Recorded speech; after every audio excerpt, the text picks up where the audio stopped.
Totes. It was quite some time ago that I never thought I would see this day when my brother would be getting married. But we're going to go back a few years, probably about 14, 15 years. And at this point, Kevin was about 12, 13 years old, and he was, all of a sudden became obsessed with flying.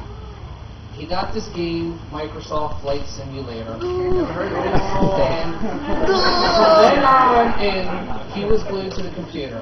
He was just constantly on it. If I needed to write a paper, I needed to pay bills or do anything on the computer, forget it. Weren't getting him off the computer. He had his headset, he had his joystick. No, it's the truth. And he would sit there and he played that game for hours and hours and hours. And he ran through every situation possible and flew every plane possible.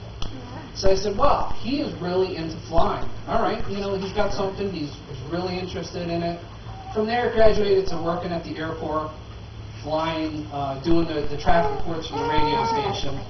And then it worked, you know, went on to working at Tweed down in New Haven. Come home every day, smell like gasoline. What happened? I spilled the gasoline again. All right. But I got to see the Attorney General's jet. And let me tell you, it's not a great jet.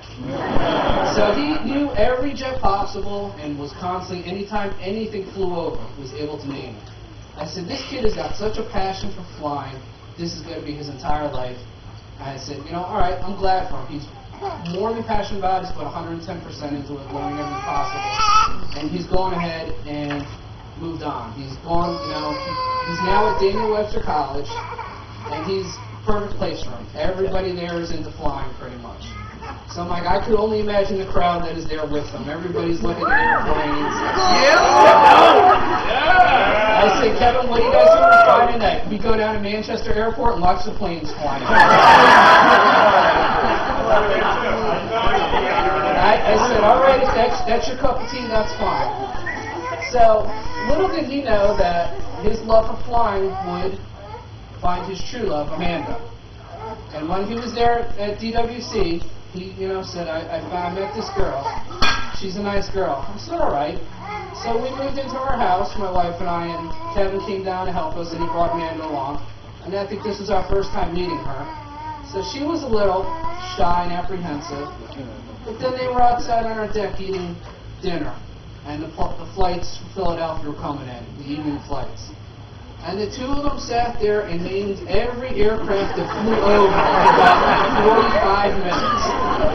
Every single plane. And I said, holy cow. I said, Kevin has found his person he's going to be with for the rest of his life. I knew from that minute that Amanda was the perfect person.